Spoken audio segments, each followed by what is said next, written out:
Welcome back to Honors Spotlight. I'm your host, Robin Lee. Let's be honest, ChatGPT has been the elephant in the classroom for a while now. Students are using it, professors are debating it, and universities are trying to decide whether to embrace it, regulate it, or ban it altogether. But instead of guessing or reacting, what if we actually looked at the research? Today, I'm joined by Luis Esmurria III, an accounting major whose honors thesis examines how ChatGPT is shaping accounting education, what's working and what's raising red flags, and what this could mean going forward.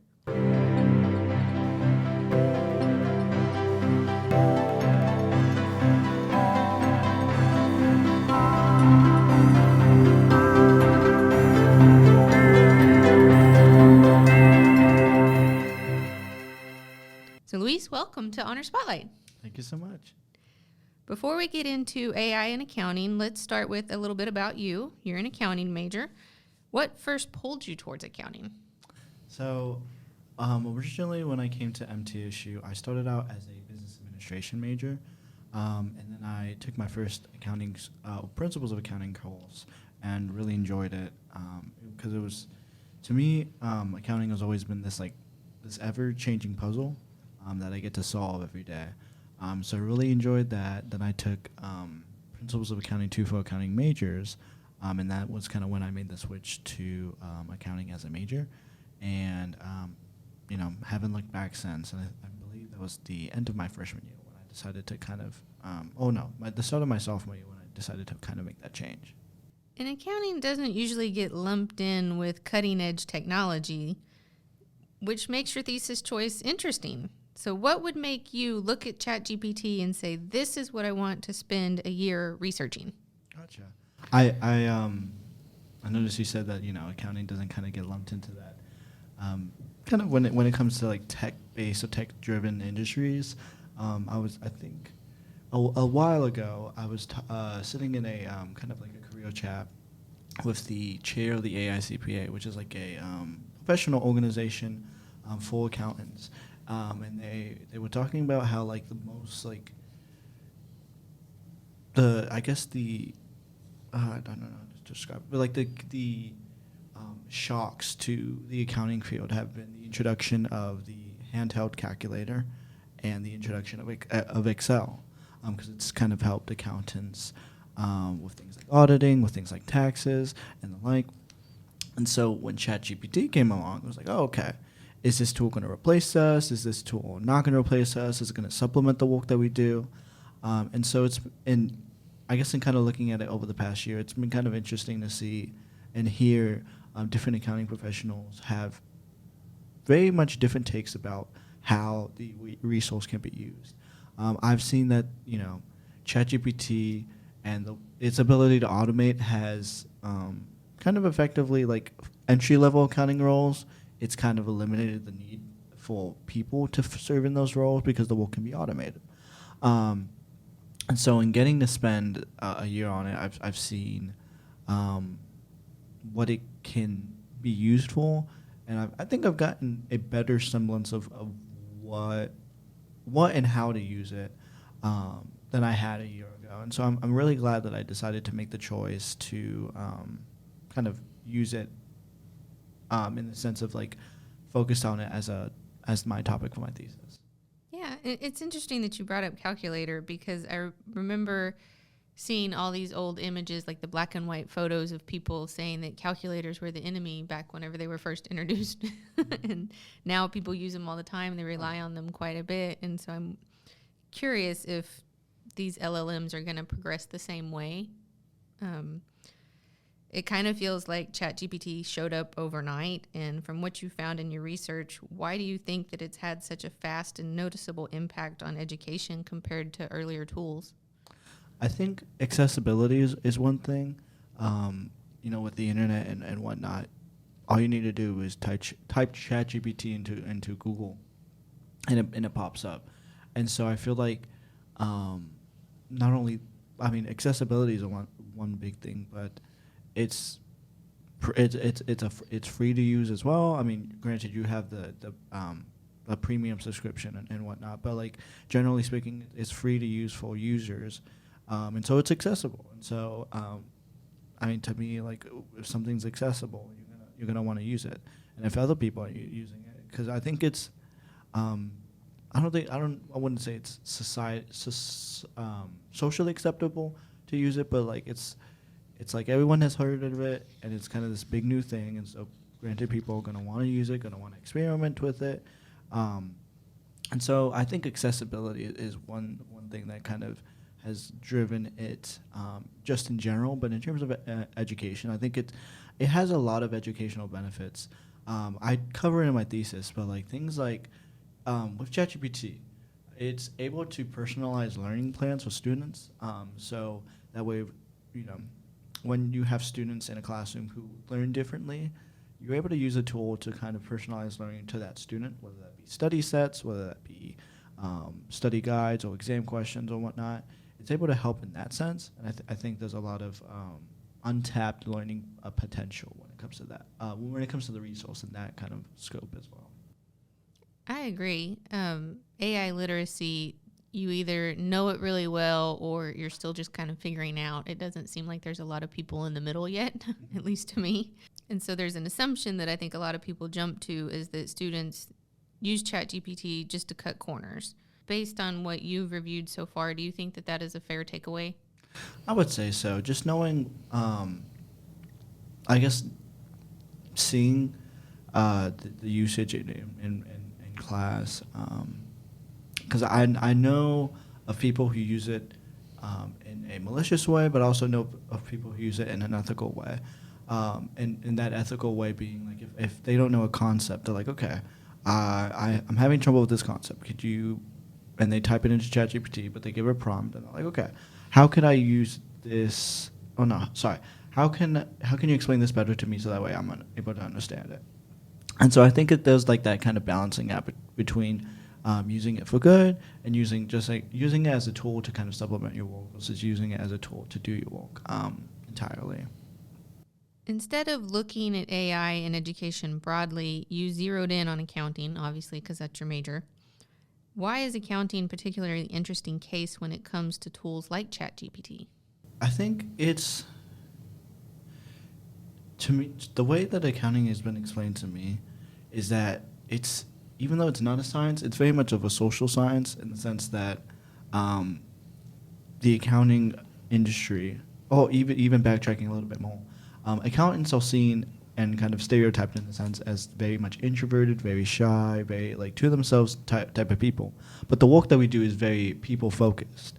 And so when it comes to ChatGPT and how could it replace versus assist us, I don't think it's something that'll ever replace us. And so using it is good and all, but as a people-driven industry, we have to be able to socialize with one another. We have to be able to kind of talk to our clients. And so I don't see ChatGPT as, or even AI usage as a detriment to the field, but it is something that you want to be open about when you're using. As you know, you never. I think that the practice is you never want to put a client's information or a client's data into the processor without the client knowing, because that's unethical. And it kind of violates the ethic framework within accounting, with that T being transparency, and H being honesty, I being integrity, and so you want your clients to know when you are using the tool and how you're using the tool as well. And obviously, these are still pretty new. Did you notice any patterns in how researchers are studying this so far? I did kind of, in my thesis, I did a kind of like breakdown of the articles that I was able to find on ChatGPT within the realm of accounting education specifically. And what I noticed was that there was a lot more experience in case studies, more so than archival research, which makes sense because the resources, the tool itself is about 3 years old. These experiments consisted of things like, okay, we're going to feed the LLM assessment questions and we're going to see how it responds to them. And the case studies were like, how can this resource be used to pass a CPA exam, versus archival research consisting of just kind of looking at past tools that have kind of shocked education in general and seeing how those have compared to ChatGPT. And so, to me, the research has showed, well, to me in general, there hasn't been enough research that's kind of addressed ChatGPT, specifically in the realm of accounting education. But I think as we kind of continue to go on, it is my hope that there was more both qualitative and quantitative research that it kind of just addresses the topic. As I think it's very interesting to kind of learn about. I think the accounting education field itself is definitely in the need of a shift. Students should be learning about these things about how to effectively utilize and leverage ChatGPT and its knowledge, the knowledge of using it in the workplace, as it's not something that's going to go away ever. And I think overall the accounting field kind of just needs I think ChatGPT could be that shock that kind of helps out with a lot of reform in the field. And you talked about ethics a little bit in the actual workforce as far as accounting goes. From what you found, what are some ethical concerns that instructors and students may have about ChatGPT in accounting education? I think accounting can be very niche sometimes. So one of the ethical implications or even ethical concerns I have is okay. So we're using this resource, and I'm asking it to define this concept, but what the knowledge that it has, or the database of information and data that it's accessing, is going to be generally outdated.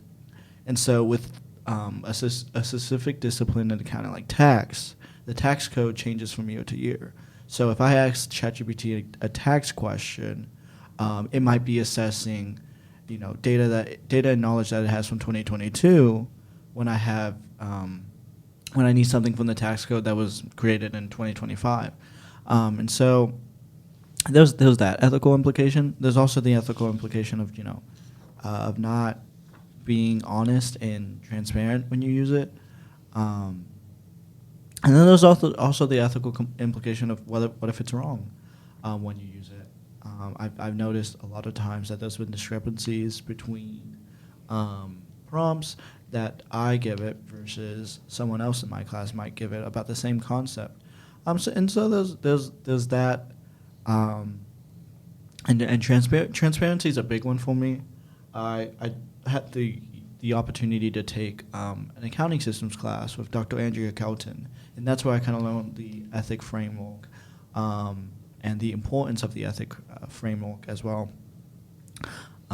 Just kind of with not only ChatGPT, but just all forms of AI, as you really want to be transparent while you're using it, as it's not necessarily a bad thing to be using it, but it's a bad thing when you're not honest with how you're using it and how it's affecting other people who you're using it in regards to. And I know you just mentioned that in your class, your professor is actively teaching you guys how to use AI responsibly, especially in your chosen career fields. Do you think that MTSU is keeping pace with how quickly students are adopting these tools, or is there still a gap? I think yes and no.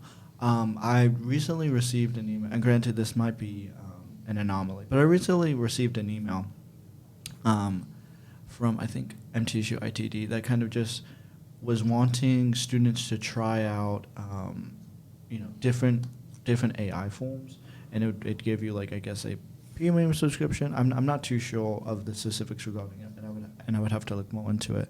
But I think a uniform policy, I haven't seen one. I think it's just been left up to professor to professor, and so in that sense, I don't know if MTSU has taken a clear stance on its AI usage policy. But I also think that I also know that there's been resources in some of my classes of this, addressing AI usage and its policy, and in saying that, I one of the things that I wanted to address in my thesis that I didn't get the ability to, just because of the scope, but I wanted to kind of see if I could look at policies specifically for accounting departments, kind of in college, and see what their policies on AI usage were, and how strict or how lenient were these policies, just to kind of get some semblance of kind of like what the response rate or kind of what the responses look like to allowing ChatGPT or any AI usage in classes. And despite concerns that people might have, your thesis suggests something pretty important. You propose that the benefits of using ChatGPT or even other LLMs may outweigh the challenges. What benefits show up most often in your research so far? I would think. Oh, sorry. I'm gonna phrase it with I know. I know that one of the like main benefits I saw was the personalized learning aspect. I think student to student, the learning that they do is going to be different, and the ways and the styles that work for them are inevitably going to be different. And so, in saying that, ChatGPT has allowed for personalized learning plans, personalized study guides, personalized guides that are going to work for that might work for one student, that won't work for another student. But there's that personal element to it, and it kind of is. It helps out the instructor as well in that sense because they are able to kind of use the resource to have a personalized way to approach a student and kind of meet the student where they're at in that sense. And I guess the next benefit that I'd kind of address is that it has the ability to kind of make that learning experience more active and more engaging for students. Typically, learning is, when you ask a student, is learning their favorite thing to do? I'm of the type to say yes, but not everyone is that way. So I think ChatGPT has the ability to revitalize learning. Granted, like you can use it in like an educational sense, or you can use it in just like a recreational sense as well. I know someone I know within the Department of Accounting, was just standing in the hallway one day, and he took a picture of the hallway, and he said, "Give me a picture of a pink elephant hiding in the hallway, but not hiding very well." And so I was able to create that. Granted, it wasn't the best picture, but it was able to create that in some way. And I feel like that ability for it to be used both, I guess, professionally and both recreationally is a very nice touch as well. And then it's also kind of able to, I guess also the accessibility is also a benefit as well because anyone is able to use it. Granted, literacy might be one of the downfalls if you don't know how to use it. But once you're able to figure out how to use it, you are able to use it, which I feel like is very nice as a kind of resource and a tool to use. And I'm going to put you on the spot just a little bit. If an accounting professor is listening right now, based on your research, what advice would you give them about using ChatGPT in the classroom? I would say just be open to the idea of because I think inevitably students will use it, but be open to the idea of addressing it. And seeing how it can be used for good instead of being used for bad. Try to use it in a assisting sense and not as it's just doing the work. It's just doing all the students' work sense. Because I talk to a lot of people in my classes, and it's like, okay, well, ChatGPT can do this, can do that, this and that as well. And then professor to professor, it's kind of the way that I've kind of experienced it. To me, it's like some professors like it, others don't, and then others are just in the middle. So definitely as a department, if we could take a unified stand, I would love and appreciate that. But also I understand that it's definitely up to professors and kind of what they're teaching, what their teaching styles are, whether they want to use it, whether they don't want to use it. But just being very clear and very transparent with students as to whether you want them, like whether you're fine with using them or not, whether you're fine with the students using the resource or not, and how to, and if you are fine with it, what ways you want them to leverage it to kind of be successful in the class. After spending so much time researching this topic, how has the way that you think about AI as a student and a future accounting professional changed? When I first heard of AI, it was kind of like something that was a passing thought. I was like, okay, this seems just like a societal trend that's kind of just popped up and then it'll be gone in like a week or two. And I think that was about a year and a half ago, and it's still here, and I don't think it'll go. And I think if anything, it'll kind of walk alongside us. So with anything, just kind of being open, but just especially with this resource, being open and just kind of realizing that I don't know a lot about it, but if I continue to want to kind of learn about it and kind of see how it can just generally assist me, I think I will end up in a better spot than I was a year ago.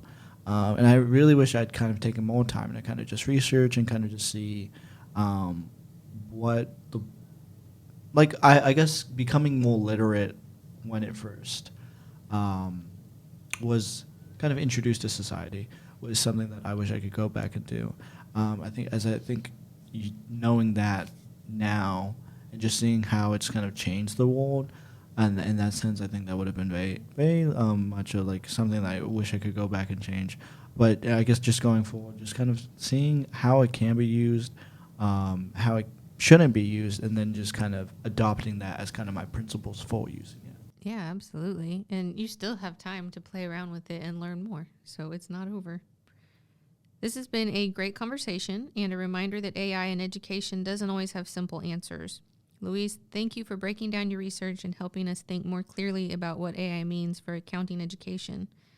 Before we wrap up, what's next for you after graduation? So I graduate in December 2026, but I intend on coming back the following or the subsequent semester to work on my master's in accountancy while concurrently studying for the CPA exam. I have a tax internship lined up with a firm out of Nashville called Reuben Brown, so that'll be pretty exciting. And hopefully I'll be able to knock out the master's in 1 year, and then I intend on going into the accounting field.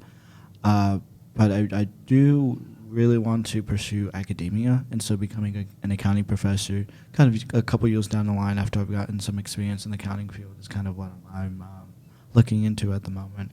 And if I don't go the academia route, I want to open up my own consulting firm and kind of just help businesses kind of be financially literate, as it is something that I know I have struggled with in the past, and something that my parents have always taught me that I should be very financially smart, very financially literate. And so I feel like in pursuing a career that is all about, how to use your money and how not to use it, and just kind of, I guess accounting in itself is the language of business. And so, I feel like I'm very much fluent in that language, and so helping other people who are not as fluent in that language is something that I kind of want to do post-grad. That's it for this episode of Honors Spotlight. We'll be back with more conversations that showcase the great work happening across our honors community. Subscribe and stick with us. You won't want to miss what's coming up.